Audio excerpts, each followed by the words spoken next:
El día de hoy estamos aquí para hablar acerca de la relación entre el derecho y el arte. ¿Cómo lo vamos a hacer? Lo vamos a hacer en tres momentos específicos, en donde vamos a ver el contexto social que tenía la figura del bufón a lo largo de nuestras sociedades y cómo cambió esta para transformarse ya en la actualidad, y cómo percibe la gente la relación entre el derecho y el arte. Después vamos a ver el componente legal que tiene todo esto, el marco jurídico en donde se protege o se limita o interactúa en general el derecho al arte.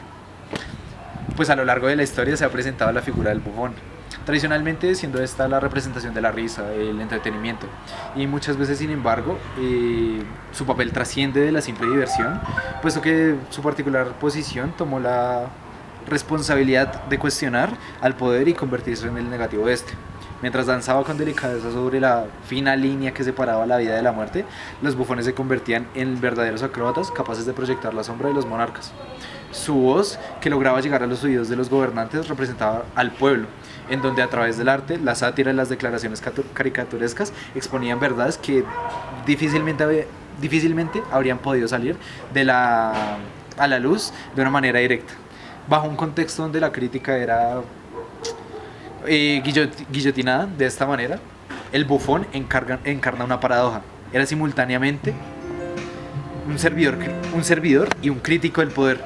Utilizaba la risa como un mecanismo para revelar mucho que aquellos temían decir. Soy un bufón, mis palabras no pueden ofender, decía John C., uno de los primeros bufones de los que se tiene registro en la historia. Aún así, es necesario corroborar el arte como una expresión social de inconformidad. En principio podríamos decir que los bufones del siglo XI, XVI fueron un adorno, un payaso a la diestra del monarca, puesto para hacer reír a todos aquellos cortesanos presentes. Pero analizándolo a un nivel más profundo, viéndolo más allá de la literalidad de la escena, distinguiendo entre matices, es en donde sabemos que el bufón no se trata de un ente puramente hecho por y para la felicidad de las personas, que muchas veces se ve condicionado como cualquier otra persona para contextos propios, tal y como lo retrata magnánimamente Jan Matejko en su obra Stanchik de 1862, en donde podemos ver cómo en sus pinturas retrata escenas con cierta carga histórica en su percepción de la sociedad. Aún así, la figura del loco no es exclusiva de Europa ni de las cortes medievales. El trickster también ha estado muy presente en distintas culturas y épocas, desde China hasta nuestra tierra cafetera con la marimonda, adoptando diversas formas, pero conservando siempre la capacidad de desafiar aquello que hoy debería ser cuestionado. Hoy sigue presente en nuestras expresiones artísticas, en nuestras risas y sobre todo en nuestras inconformidades. Su existencia es necesaria porque nos permite burlarnos del poder, nos permite cuestionar lo establecido y decir qué verdades incómodas mediante el humor. Siempre hemos tenido payasos más cerca del pueblo que del rey, la verdad, pero la risa siempre ha sido una herramienta para señalar aquello que otros prefieren ignorar. Por eso, si los juristas somos capaces de identificar lo que está mal, vale la pena preguntarnos realmente ¿por qué no reírnos de ellos más? Quizá el papel del bufón no ha desaparecido en su totalidad con el paso de los siglos, realmente no se ha desvanecido en su esencia, sino que simplemente ha cambiado de rostro, ha sufrido una metamorfosis. Si en las cortes medievales era el encargado de señalar las contradicciones del rey mediante la sátira, en una sociedad democrática esa función debería recaer, al menos en parte, sobre el abogado. Después de todo, el derecho existe para organizar el poder, para limitarlo, siendo el abogado el llamado a confrontar al poder desde dentro, tal cual como un bufón lo haría, dando voz a quienes no tienen la capacidad de hacerse escuchar, de quienes muchas veces no son visibles, las comunidades que son reprimidas, por ejemplo las periferias de Colombia. Sin embargo, no todos los abogados asumen ese papel como deberían. Así como en las cortes existían quienes buscaban agradar al monarca para conservar sus privilegios, hoy también es posible distinguir entre el abogado cortesano y el abogado bufón. El primero es aquel que pone su conocimiento a servicio de la preservación del poder, justificando sus decisiones y evitando cualquier confrontación. Poner en riesgo su posición para él no es una opción.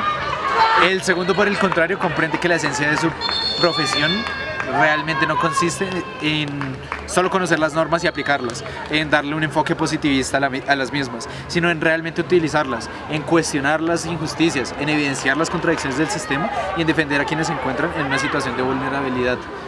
Como ya hemos dicho, el bufón está aquí no solo para criticar al poder, sino apoyar a quienes no pueden hacerlo. La comparación resulta especialmente evidente porque el bufón ocupaba una posición paradójica. Estaba cerca del rey, pero no era el rey, no era quien tomaba las decisiones. Formaba parte de la corte, pero al mismo tiempo podía criticarla como si fuera alguien externo, como si fuera alguien a quien no aplican esas mismas normas. Del mismo modo, el abogado participa de las instituciones jurídicas y conoce sus mecanismos internos, pero precisamente por ello tiene la posibilidad e incluso, diría yo, la responsabilidad de señalar sus fallas. Su labor no debería ser limitarse a repetir lo que la ley dice. Si aquello que la ley permite es injusto, si las instituciones están cumpliendo su función, eso es de lo que el abogado debería encargarse, revisarlo, analizarlo, criticarlo y en dado caso cambiarlo. El poder está respetado por los límites que el propio ordenamiento le impone. Quizá por eso la figura del bufón continúa siendo tan actual, continúa siendo algo tan cercano a nosotros. No porque necesitamos más personas que se burlen por simplemente entretenernos, no porque necesitamos una vida llena de ocio, sino porque necesitamos individuos capaces de incomodar al poder cuando éste deja de escucharnos. En una época en la que la crítica suele confundirse con deslealtad o la obediencia con una virtud, el abogado bufón es quien nos recuerda que el derecho no nació para servir ciegamente a los poderosos, sino que para garantizar que incluso ellos puedan ser cuestionados y mejorar, avanzar como sociedad, no como individuos. Si el bufón era quien podía decirle la verdad al rey entre risas, el abogado debería ser quien pueda decirle la verdad al mandatario por medio de los argumentos. Si necesitáramos ubicar la situación descrita anteriormente, puede ubicarse entre los siglos, como ya dijimos, entre el 11 y el 16, sobre todo en Europa Central, en Europa del Este.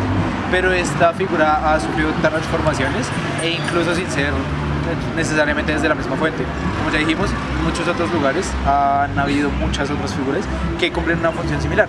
Es aquí donde surge entonces la pregunta: ¿su equivalente en la actualidad, en pleno siglo XXI, es quién? ¿Quién desempeña el papel de los antiguos bufones de la corte? ¿Existen siquiera todavía estas figuras encargadas de expresar las inconformidades sociales y cuestionar al poder mediante el arte, el humor o la representación pública? Estas preguntas conducen a una reflexión aún más amplia. ¿Reconoce la sociedad contemporánea la importancia de contar con estos espacios y personas que canalizan la crítica social? ¿Acaso se ha desvalorado socialmente al grafitero, al artista que canta en la calle, al hombre que infla los globos en el centro? Ahora bien, desde una perspectiva jurídica, ¿qué lugar ocupan estas expresiones dentro del ordenamiento legal? En otras palabras, ¿qué dice la ley sobre quienes utilizan el espacio, el arte o la sátira para manifestar sus desacuerdos y cuestionamientos frente a la realidad social? Genuinamente no hay leyes en contra de la comedia abierta, por ejemplo, o contra cantar en espacios públicos. Se habla de una no ocupación, pero esto es un marco un poco delgado. Sin embargo, en el artículo 20 de la Constitución Política se garantiza que toda persona tenga la libertad de expresar y difundir su pensamiento y opiniones, la de informar y recibir información veraz e imparcial y la de fundar medios masivos de comunicación. Estos son libres y tienen responsabilidad social. Se garantiza el derecho a la rectificación en condiciones de equidad, no habrá censura. Esto es un artículo de nuestra Constitución Política, sin embargo es algo que muchas veces en la práctica no se da de la mejor manera. Además de este también tenemos el artículo 140 del Código Nacional de Policía en su numeral número 9, que refiere: escribir o fijar en lugar público o abierto al público, postes, fachadas, antejardines, muros, paredes, elementos físicos naturales, tales como piedras y troncos de árbol, de propiedades públicas o privadas, leyendas, dibujos o grafitis, sin el debido permiso cuando éste se requiera o incumpliendo la normatividad vigente. Asimismo, como medidas correctivas, se aplicará una multa general de tipo 2, además de exigir la reparación de los daños materiales causados al bien público o privado. También en el parágrafo 4, la norma aclara una situación clave, en donde bajo ninguna circunstancia el ejercicio del graffiti justifica por sí solo la acción policial. ¿A qué se refiere este artículo realmente? Se refiere a que en caso tal de que una persona incumpla la ley, en caso tal de que una persona pinte, dibuje o utilice un espacio de una forma inadecuada sin el permiso necesario, la policía puede llegar a intervenir para parar la acción. para impartir una multa y para revisar que se le dé seguimiento a esta misma. Sin embargo, la ley no se aplica de la mejor manera. La ley especifica que no se pueden incautar los elementos con los que se realiza esta acción, tales sean pinturas o lo que sea. Sin embargo, en la actualidad muchas veces la policía actúa de mala manera, de mala fe contra las personas, contra estos mismos artistas, retirando los materiales, incluso golpeándoles en algunas ocasiones, aplicando un uso mayor a la fuerza requerida para parar la acción ilegal. Bueno, aquí estamos con Karen en el parque de los periodistas. Hola, soy Karen, estudiante de producción audiovisual de segundo semestre de la CUL. Y aquí estamos para hacerle un par de preguntas a Karen respecto a qué opina ella en relación al derecho. Bueno, Karen, cuéntame. Primero, para ti, en la antigüedad, el bufón era el único que podía decirle la verdad al rey, ¿no? Sin ser castigado. ¿Sientes que hoy los artistas callejeros han heredado esa responsabilidad? Sí, desde la parte del cine veo que tanto los artistas callejeros como los cineastas utilizamos el arte para mostrar realidades que muchas veces no reciben atención. Ok, me parece que es una respuesta muy buena. Me parece que tiene un sentido y sobre todo desde tu realidad. No se trata solamente de hacer cosas que te convengan a ti, sino también cosas que le convengan a la sociedad en general. ¿Quién crees que son hoy los encargados de incomodar realmente al poder cuando éste deja de escuchar? Creo que pues son las personas que usan diferentes formas de comunicación para mostrar lo que pasa en la sociedad.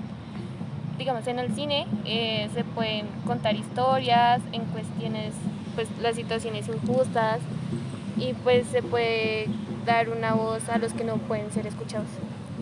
Ok, me parece muy bien. Nuevamente lo que ya dijimos, el arte está en pro sobre todo de la sociedad, de las personas y no del artista en sí mismo.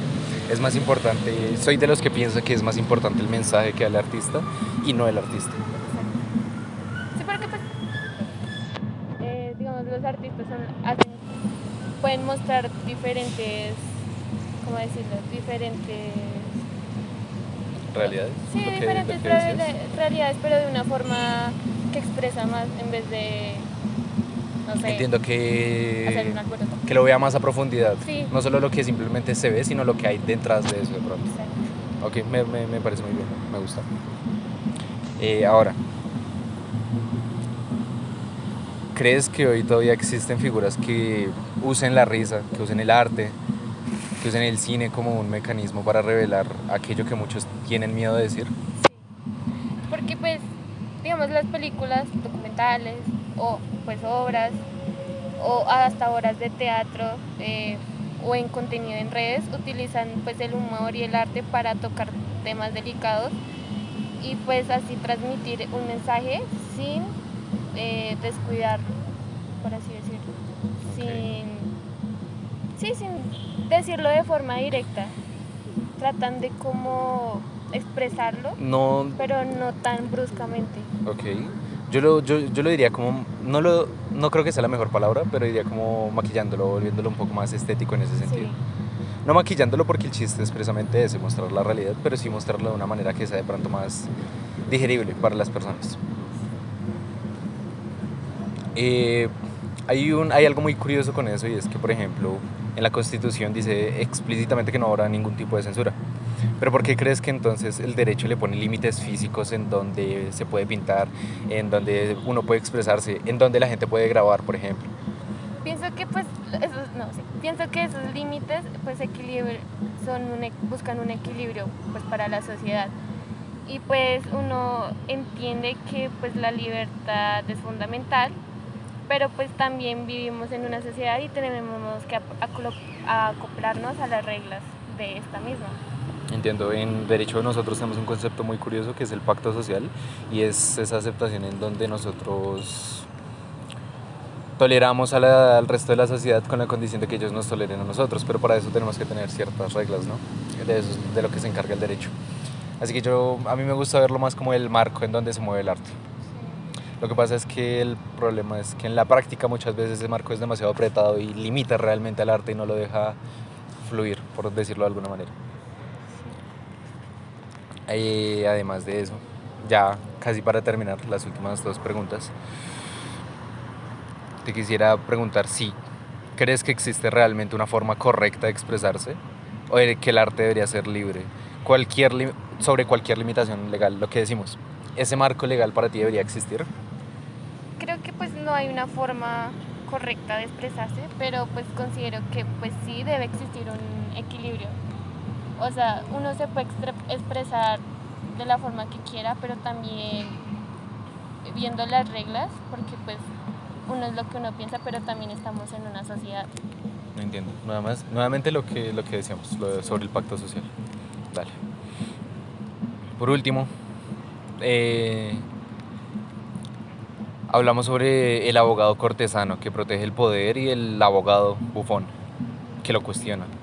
¿En qué lado de esa línea te verías trabajando tú como artista? Como con el bufón, porque pues él cuestiona, pues, sí cuestiona las leyes, por así decirlo. Cuestiona las Una normas forma que... diferente de Ok. pensar.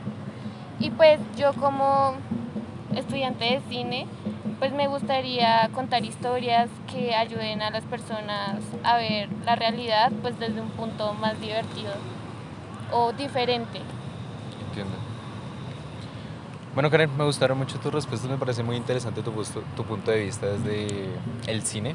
Es un marco bastante delgado, que muchas veces se puede romper, se puede torcer, se puede apretar o se puede soltar, más según el artista, según qué está haciendo, pero siento que tiene que existir y tiene que existir de una manera clara, de una manera transparente, de una manera que no limite realmente al arte, pero que ponga bajo ciertas condiciones lo que hace, el cómo se desarrolla, sobre todo para beneficiar a la sociedad. Pero en ciertos casos también no criticando solamente al poder, sino a la sociedad en sí misma. Bueno, creo. Muchas gracias. Gracias. Bueno, aquí seguimos y estamos con... Juan Diego Hernández Cortés, soy estudiante de la Universidad del Externado, estudio Ciencias Políticas y estoy en tercer semestre.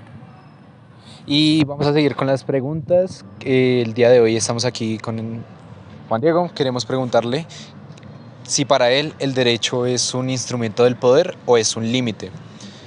Ambos simultáneamente, según quién lo use, o cómo crees que se desarrolla esa relación del derecho y el arte.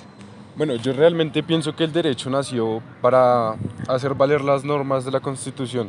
Realmente nos hemos dado cuenta que se ha utilizado para mal por ciertos aspectos políticos y ciertos aspectos de la sociedad de alto nivel que perjudican a las personas de la baja sociedad, por decirlo así. Entonces depende mucho de quién lo use, pero realmente yo pienso que es para regir normas, pero a favor de los que tienen más poder en este país. Ok, me parece que está bien. O sea, tú dices que es más como para favorecer a la hegemonía. Sí, básicamente sí, porque si tú te das cuenta, la mayoría de casos con personas que son digamos, que tienen alto poder adquisitivo y son juzgadas, realmente no terminan nada. Tenemos el más claro ejemplo del expresidente Álvaro Uribe Vélez y el juicio que se quedó ahí, porque pues no llegaba a nada. Entonces, y nos hemos dado cuenta en otros casos donde, digamos, hay vandalización a los sistemas públicos de transporte y son mucho más severos con esas personas. Ok, me parece bien. Bueno, continuando, ¿cómo crees que el arte cumple una función social y política? ¿Y cómo el derecho crees que interactúa con esta a partir de ser perseguida, pues, en la actualidad? Bueno, pues el arte siempre ha sido perseguido porque en muchos casos, digamos, como el arte como tipo el graffiti, está prohibido por ciertas normas por destrucción a los monumentos públicos, por decirlo así. Pero a la final el arte, ya sea pintura, ya sea música, ya sea de todas maneras, tiene un movimiento social que ejerce presión sobre el poder, porque es una manera de expresión, como sí mismo lo dice. El derecho tiene una relación en el sentido de que algunas leyes, a pesar de que lo aprueban, lo prohíben en ciertos espacios públicos que también son, bueno, dados para eso. Entonces como que se contradice a sí misma esta ley. Ok, Eso está muy bien, eso es uno de los puntos que nosotros tocamos en el video, porque es algo que se da en la actualidad, ¿no? La Constitución respalda por medio de varias leyes, varios artículos, el expresarse de la manera en la que podamos y en el lugar que podamos, en el lugar que queramos. Claro, bajo ciertos límites, como por ejemplo el no poder pintar una casa cualquiera porque sí, sino primero pedir cierta autorización. A pesar de eso, en la práctica no sucede muchas veces. La gente pinta en donde quiere, la gente pinta lo que quiere y muchas veces eso también alimenta pero no justifica el actuar, por ejemplo, de la policía, que muchas veces reprime estas expresiones artísticas con violencia. Exactamente. También te quisiera preguntar ahora, ¿quién crees que es el encargado actualmente de incomodar al poder cuando éste deja de escuchar lo que necesita el pueblo? Bueno, principalmente somos nosotros mediante las movilizaciones. Después tenemos a las figuras públicas. Hay muchas figuras públicas que siento yo que utilizan de mala manera su información, pero tenemos, digamos, muchos ejemplos de comediantes actualmente que se dedican a burlarse del poder para sí mismo hacerles una propuesta como de que también deben escuchar, así les incomode. Y bueno, otro medio que a pesar de que no lo haga en este país, lo tiene que hacer son los medios de comunicación, ya llámense noticieros, periódicos, etc. Pero nuestros medios de comunicación están controlados por las más altas esferas, entonces como que tratan de neutralizar esta incomodidad o sea, la incomodidad de la sociedad hacia los políticos. Ok, entiendo. Cuando te refieres a nosotros, te refieres a las juventudes, ¿no? Dices que las juventudes son quienes están encargadas realmente de fallar a favor del pueblo en general. Básicamente sí, porque nosotros somos los que debemos llevar como el orden del país, porque nosotros somos los que mantenemos el país, somos los que nos despertamos temprano a estudiar o a trabajar, depende pues de lo que se encargue cada persona. Y si nosotros no lo hacemos, unas personas, digamos, más mayores que tienen una mentalidad mucho más cerrada no van a exigirle al gobierno ciertas cosas en las que le están fallando. Nosotros sí tenemos la mentalidad más abierta y pues podemos realizar movimientos para cambiar esta mentalidad en favor al pueblo. O sea, esto nos da cierta responsabilidad. Sí, sí nos da cierta responsabilidad. Entiendo. ¿Piensas que si en la Constitución dice que no deberá existir ningún tipo de censura, por qué la ley establece ciertos límites para la expresión física y verbal? Por ejemplo, en donde se puede pintar un graffiti o en donde se puede hacer arte al aire libre y que cuenta como una simple opinión. Bueno, yo siento que la ley se centra más que todo en defender las propiedades privadas, porque digamos, sí hay algunos casos en donde las expresiones artísticas se dan en casas de personas normales y eso pues también genera incomodidad en las personas, pero digamos ya en espacios públicos, digamos ya sea un parque, ya sea un muro que no le pertenezca a ninguna empresa o cosas así, pues para mí realmente no tiene sentido como este tipo de prohibiciones. ¿Y qué opinas, por ejemplo, cuando se da estos casos de violencia policial, en donde se reprimen, se incautan objetos para hacer estas mismas expresiones artísticas? O mirándolo por otro lado también, por ejemplo, lo que sucede en Transmilenio, la gente que se sube a cantar o a contar cuentos o a lo que sea. Bueno, realmente la fuerza pública está en un muy mal aspecto frente a este tipo de cosas porque muchas veces ejercen su poder sin autoridad alguna. Digamos, nos hemos dado cuenta de que muchas personas se han visto afectadas, como tú dices, en el transporte público, que es el trabajo de ellos, que no tienen más opciones para trabajar y lo sacan, pues no, o sea, no tienen como una razón válida para hacerlo. Entonces como que abusan de su poder solo como por justificar un bien mayor, por decirlo así. Sí, porque muchas veces eso se hace con la excusa de, no, es que se incomoda a las demás personas, se incomoda a los usuarios. Por ejemplo, en el caso de Transmilenio, hace no mucho, hace un mes, yo creo unas semanas, el alcalde Galán promovió unos tipo de redadas, no sabría cómo más llamarlas, unas intervenciones por parte de la misma alcaldía, en donde básicamente se sacó un montón de gente de las estaciones que estaba pues vendiendo, ya sea en los buses o en las mismas estaciones. Los sacaron y les pusieron a muchos multas y muchos otros se fueron con las manos vacías porque les incautaron la mercancía. ¿Esto piensas que es algo similar?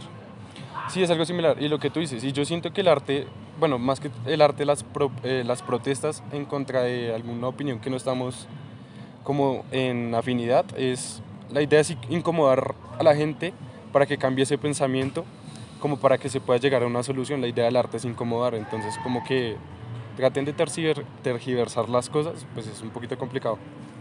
Sí, claro, así en un país con personas de mente tan cerrada, de leyes que promueven muchas contradicen. veces políticas contrarias, pues es complicado expresarse y expresarse más aún de una manera correcta, por así decirlo.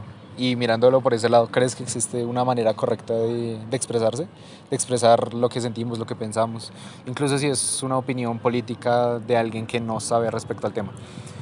Yo siento que en un país que nos han brindado una falsa idea de libertad, yo siento que cualquier opinión es válida, porque pues a la final todos pensamos diferente y no todos pensamos de igual manera, y si pensáramos de igual manera las cosas estarían mal, porque todo sería muy plano, pues en mi perspectiva. Entonces yo siento que cualquier tipo de expresión, cualquier tipo de pensamiento es válido siempre y cuando no afectes a las demás personas. Que afectarse a las demás personas me refiero a agresiones físicas, ese tipo de cosas, porque digamos tú no piensas igual que yo. Mirándolo por ese lado sería más como que soy libre de decir lo que yo quiera siempre y cuando con esa libertad yo no ofenda a los demás, yo no invada esa misma libertad que ellos tienen. Exactamente. Ok. No, pues eso sería todo. Muchísimas gracias. Gracias.